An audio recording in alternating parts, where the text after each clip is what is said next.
What do CEOs need to know about sales these days? A lot. Outdated sales strategies and tactics plague most companies today. Listen to what innovative CEOs and experts have to say about how to change all that with Sales Talk for CEOs.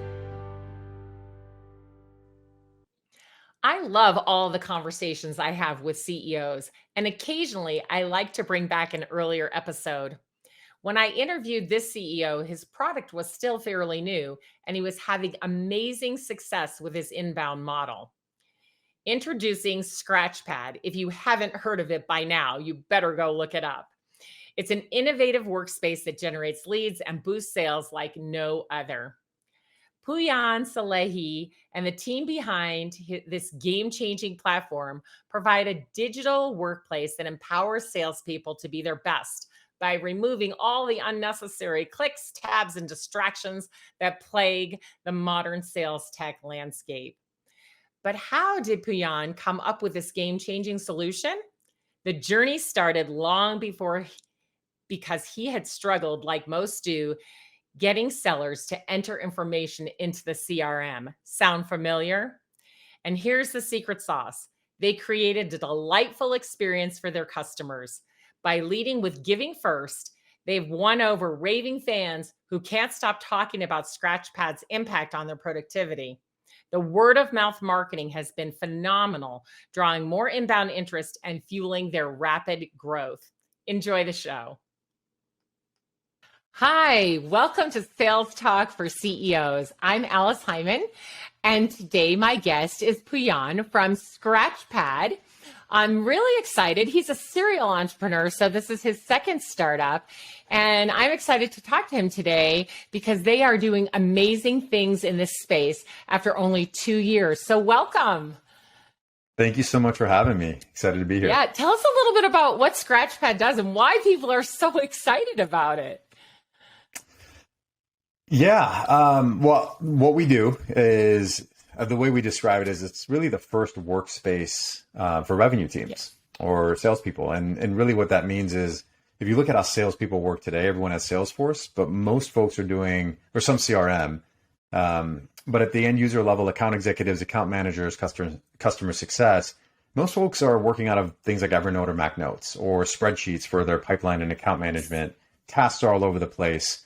And they're creating their own workspace. Yeah. And so really what we've done is recreate all of that, designed specifically for the salesperson and then ultimately the revenue team. Yeah, keeping it all in one place. That's the hardest thing when I'm working with teams is I just see that somebody's looking for some communication from a client and it's in Slack. It's in the chatter of the, well, of course, now Slack is owned by Salesforce, but it isn't fully integrated yet, right? So it's here, It's there, it's in the notes, it's somewhere else.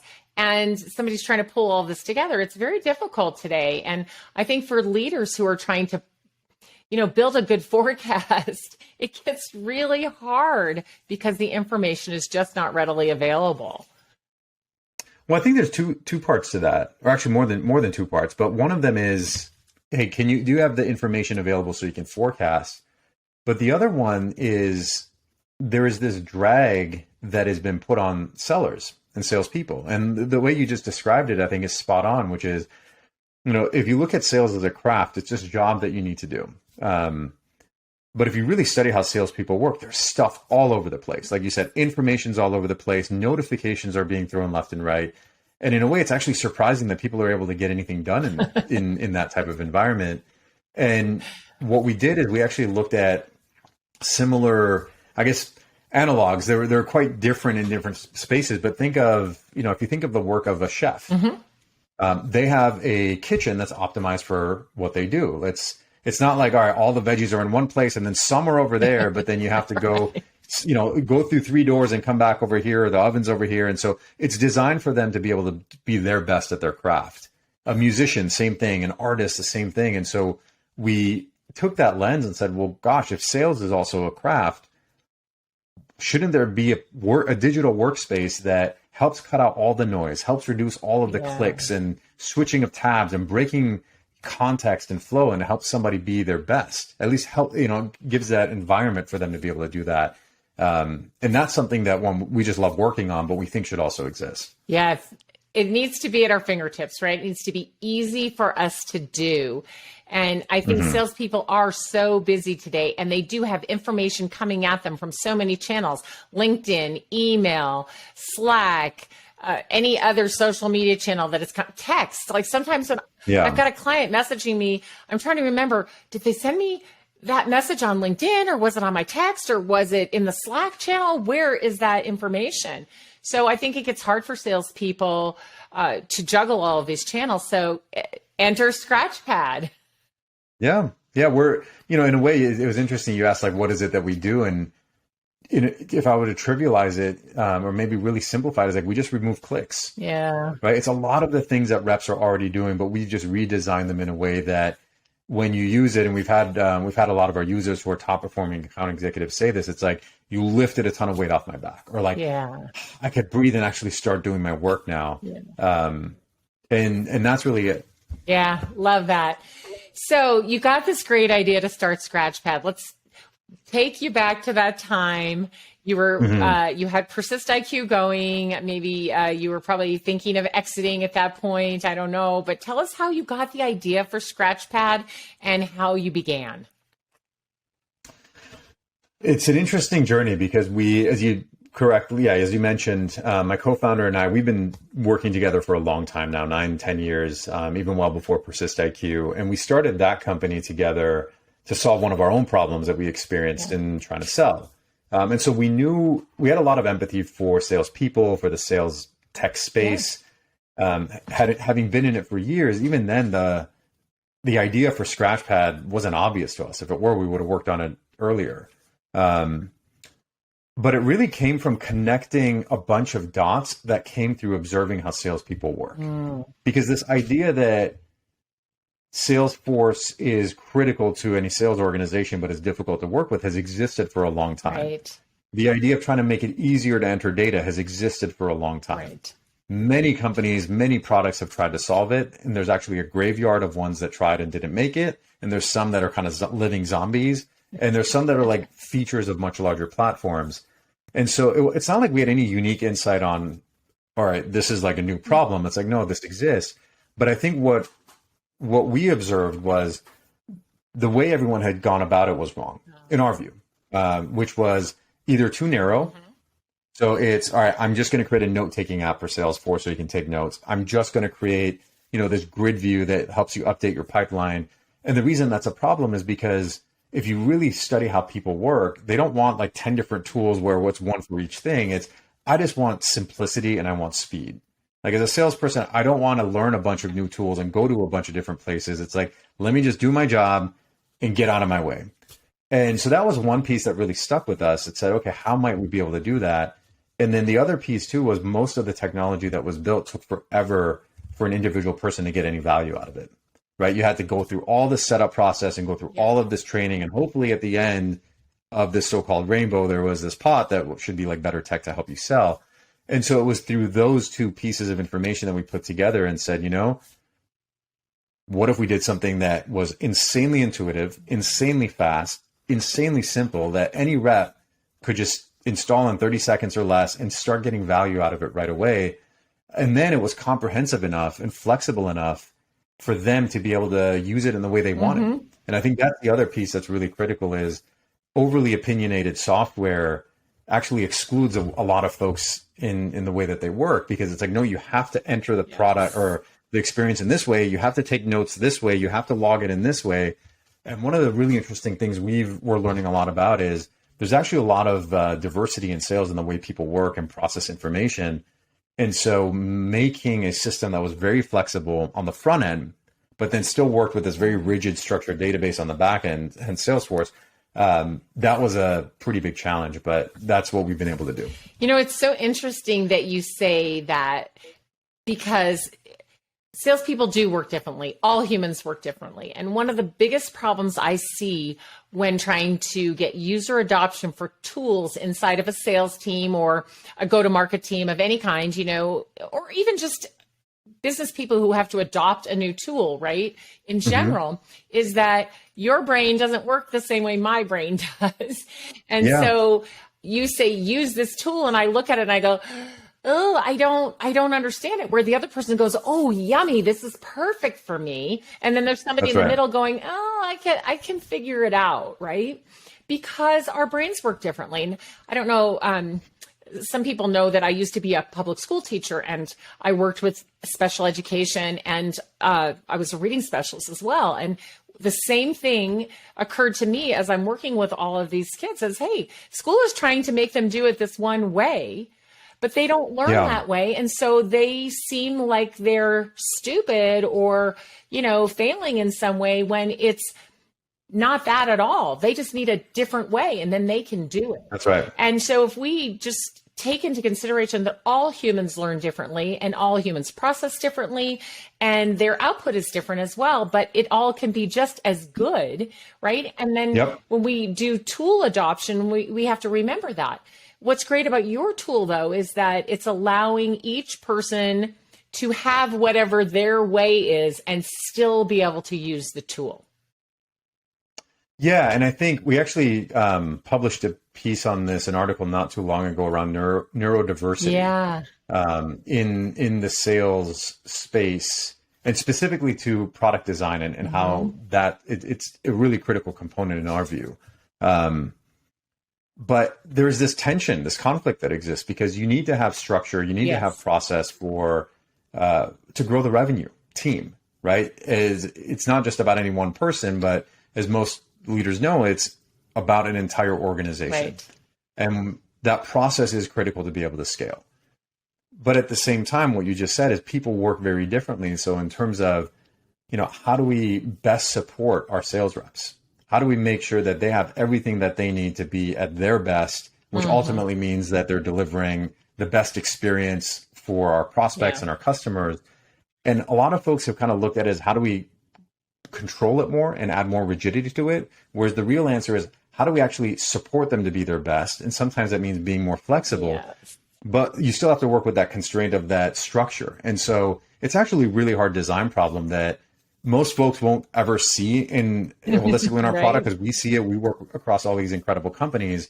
But hopefully what they see is that, oh my gosh, this is just so intuitive. It works for me. Right. And it's that feeling of, like I said, it's like breath. I can actually get my job done now. Well, you've solved the problem with the tool that salespeople need everything at their fingertips, easy to use, but you've also solved the user adoption problem. That's right. Because now it's, hey, really easy. I plug it in and I look around and I go, and I can do it my way. I can start here or I can start here, but the output is the same. My sales leader gets the information that he or she needs to go ahead and produce a report or coach me on the things that I need coaching on. But on the other side of it, I'm doing it, which means high user adoption, everybody's happy, and we get the end result. So and not just user adoption, but process adoption, process adherence. Yeah. And what we're seeing is a lot of the companies that have deployed Scratchpad, their users or the end users, the account executives get more time in market, and ultimately they're happier. They're happier because they're getting their quotas more, and there's that burden is taken off of them. And that morale is actually turning out to be a very important thing, especially in today's market where, listen, there's so much turnover left and right. But on the flip side, what we're hearing from RevOps and sales leaders are, we've never seen this high, not just of end user adoption, but of actual data getting into Salesforce, of people following our, MedPick, Medic, Band, whatever, you name it, command of the message process, They're whatever process they've implemented. And when you actually step back and understand why now? Like, why has this problem gone for so long and people just put up with it? I think everyone just accepted it as a current state of the world that, well, sales is just hard, right? And you just have to block 4 hours off every week to go and update your pipe and enter the stuff in. And we just challenged that status quo and said, well, does it have to be? And the other piece too was, if you look at the tooling that was available to RevOps and sales enablement teams, really what they had at their disposal was, I've got Salesforce, I can modify page layouts, I have required fields, validation rules, and some logic that I can build. But at the end of the day, it's still just a static form connected to a relational database. It's not built for how end users work and how they think and work at the speed that they need to go. And so what we're seeing from them is a lot of wow, this is actually helping us move faster as a rev ops or as a revenue organization. So that's one of the areas that I think we're really excited about as well, is helping these organizations just move faster as a whole. I love it. I love it. Let's just make sales easier. I constantly talk to people about, you're making it harder than it has to be. Sales just isn't that difficult. And I love that you've developed this. So you got this great idea with your co-founder because you were, again, solving a problem that you observed, right? You're like, oh, these salespeople are trying to use Salesforce and these other tools, and it's messy because everything's all over the place. How do we bring it together, make it easy, and allow salespeople to just do it? So you get this great idea.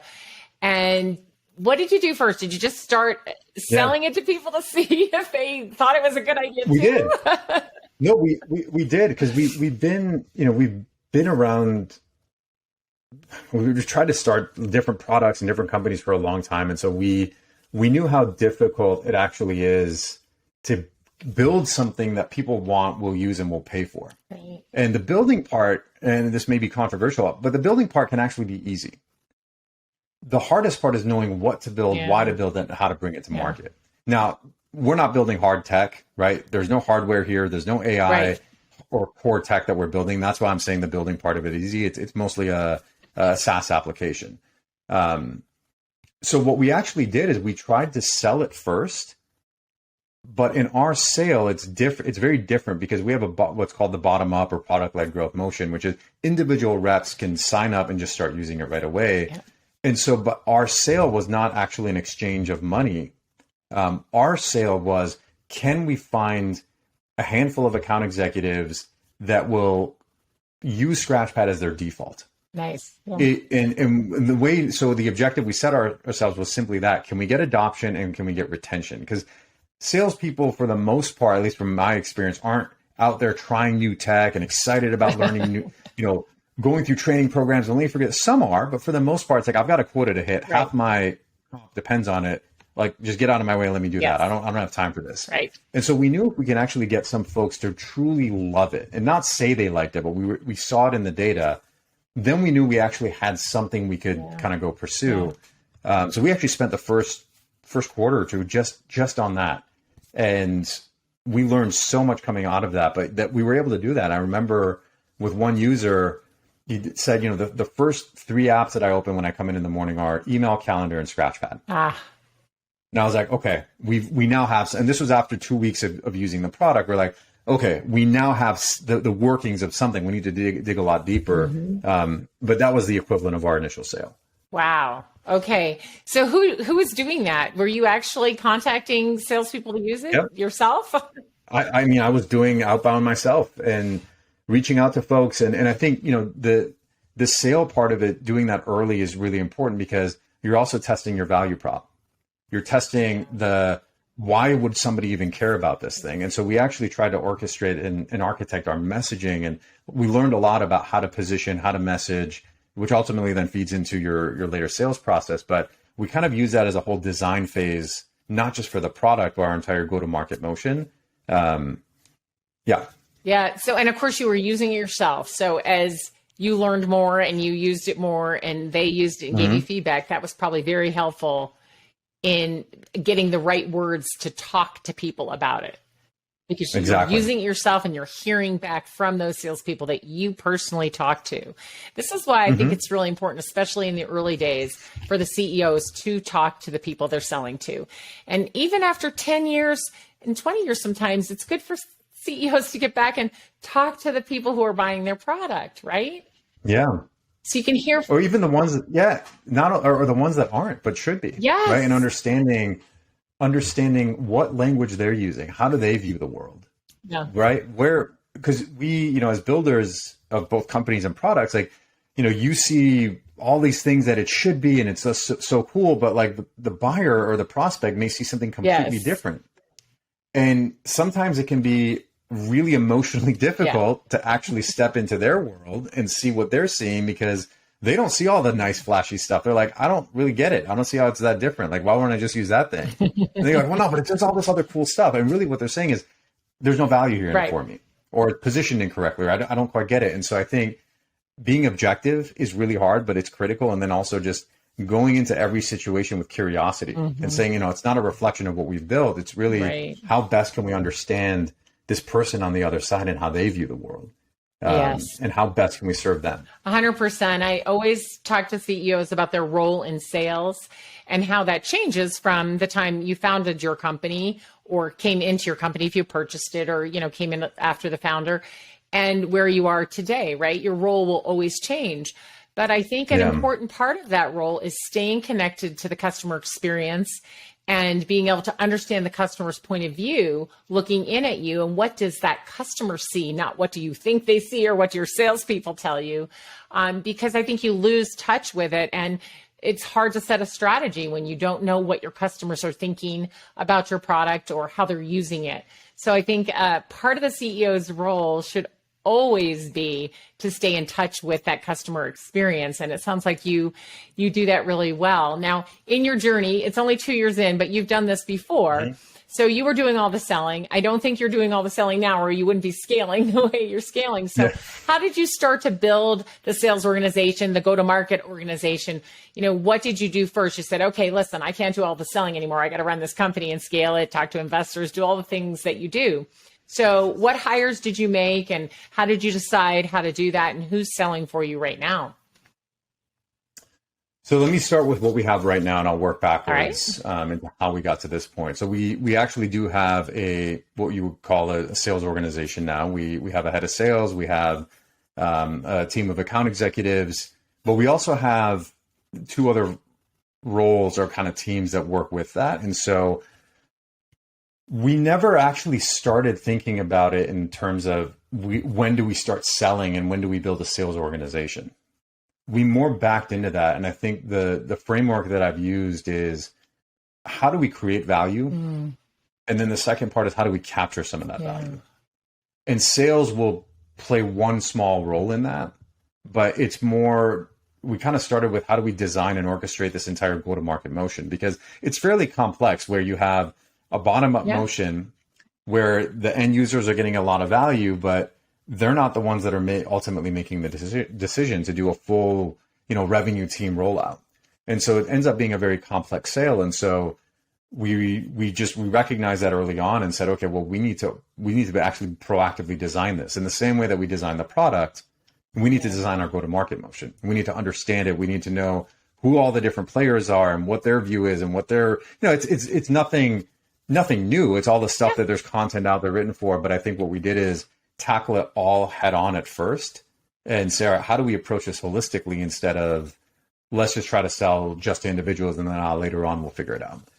That came from our experience and conviction, though, in the problem that we're solving and the significance of the solution, and also just knowing the sales space and saying, there is budget here. Now, it's insanely crowded, it's insanely noisy, but if you can actually demonstrate that you can make individual reps produce more revenue, and you can also make an entire revenue organization produce more as a whole, work better together, better handoffs, better collaboration, there's something there. And so that's what I mean by creating the value piece, is we focus first on demonstrating and creating that value, and then later saying, okay, well, we've done that. Now, how much is this worth to you? Yes. Yeah. So you started out with that value in mind, and then said, how do we best serve the customer? So you're like, oh, we're going to need a person to help the customer with this. So let's hire a position that does that, versus saying, oh, we need 3 salespeople and a sales manager. Because it's easy to run that, right? Everyone's done the sales capacity models, and it's like, oh, well, like if I just insert more AEs, then at the output, it's like, oh, I get more revenue there. And we just realized that that's not how the real world works, and especially in a more complex go-to-market motion.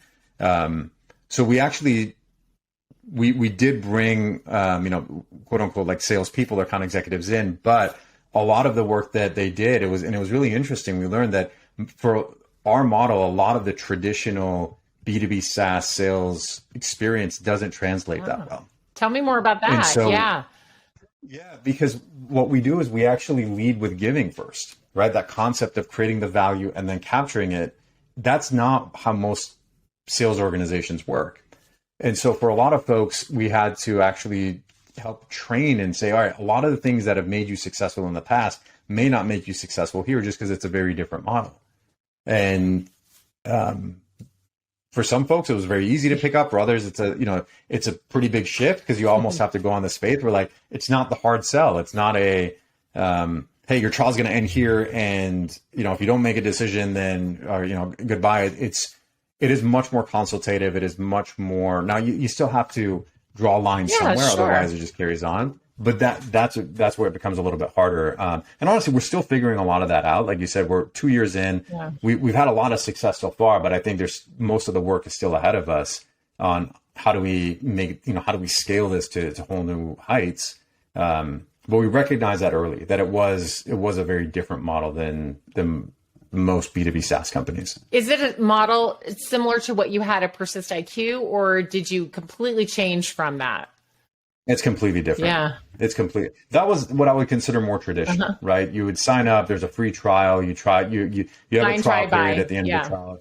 It's an easy buy, no buy. In this case, it is much more complex because we have end users that sign up, it's a freemium model, and they're not the buyers at all. And so you have a completely different persona that then is the actual buyer, where they're getting indirect value from the end users. And so it's, I could spend hours and hours and hours just talking about that. But, I just looked at it more as in the same way, again, we approached the product design process that we went through as go-to-market design.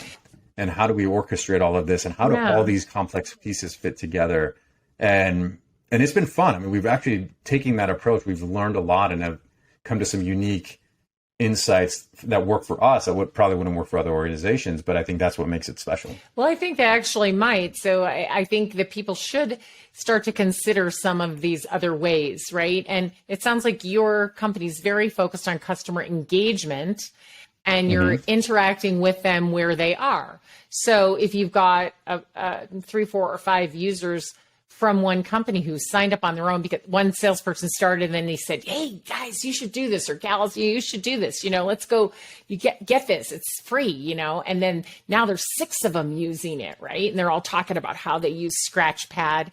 Then, they start to tell their manager, or their manager sees an improvement, right? And what are you guys doing? Oh, we got this cool thing called Scratchpad, right? So there's that momentum going, and then they can help the salesperson help them, right? So we want everyone on our team to use this. We want to have more features or whatever it is that comes next.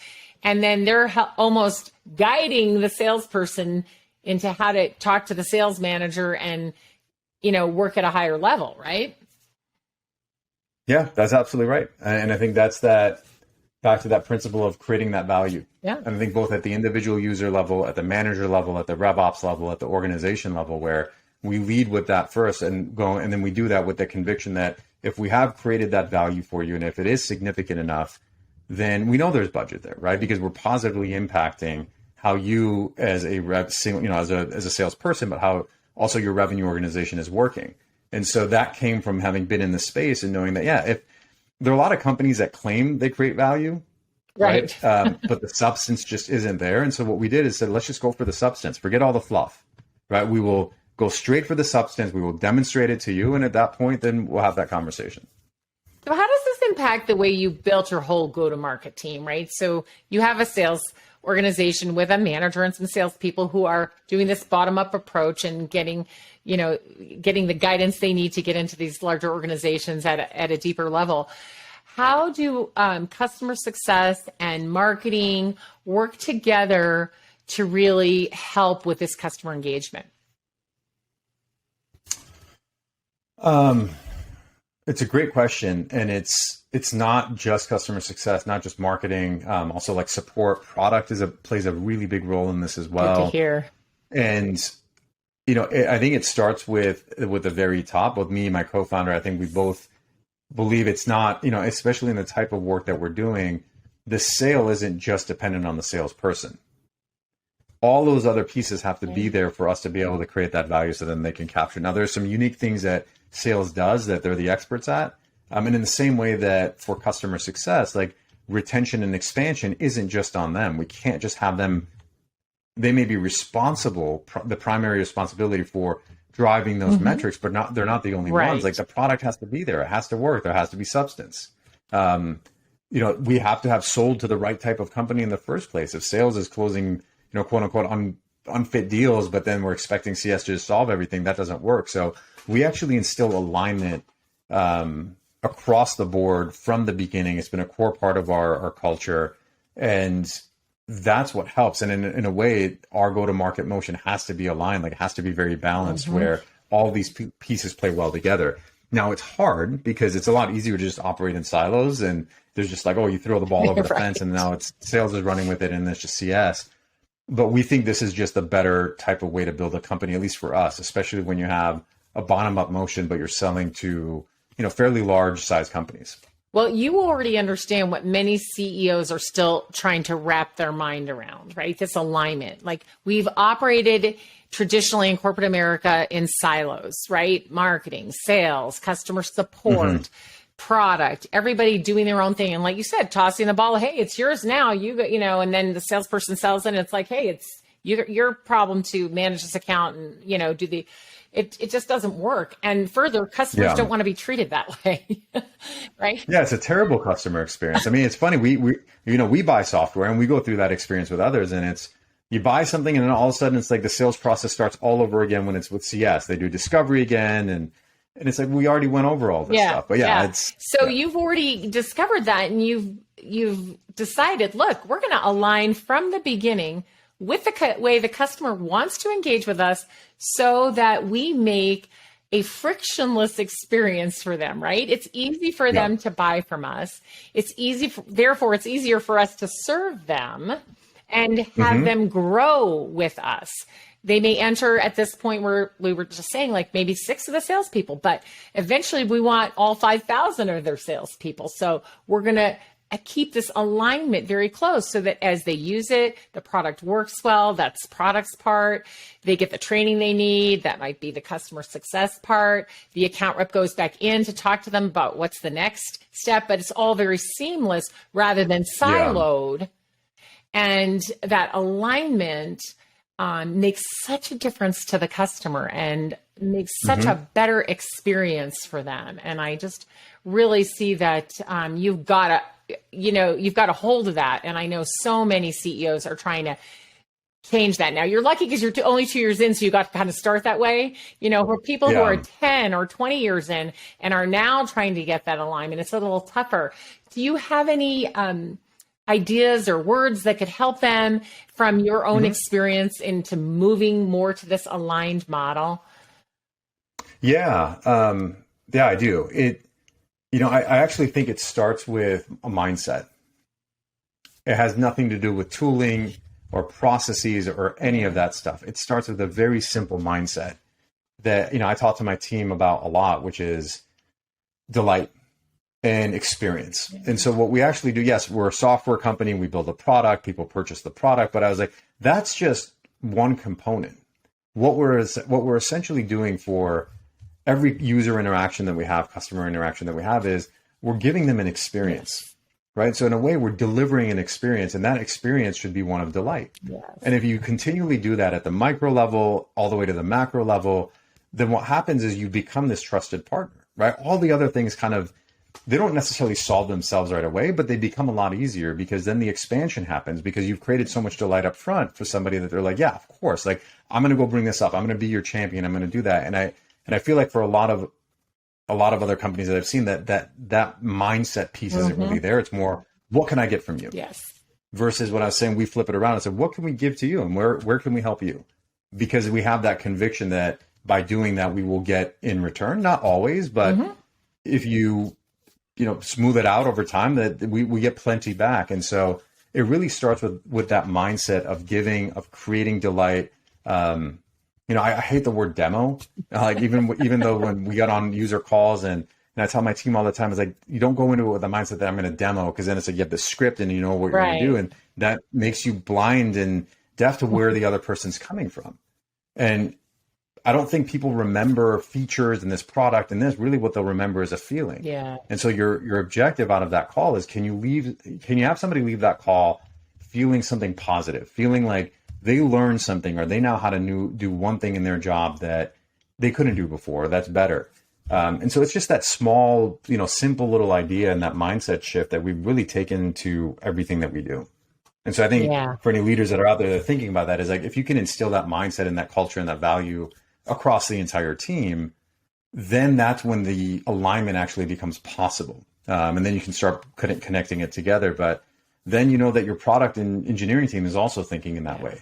And that matters. And that's why I always say the CEO really is in charge of sales. Even when you have a CRO in place who is, running with that and your whole go-to-market team is there, because it is about the mindset and the vision, right? For what you want for your company, which is what you want for your customers so that your company will be successful. And it is a mindset switch, but it starts with the CEO and it has to trickle through the entire leadership team and all the way down.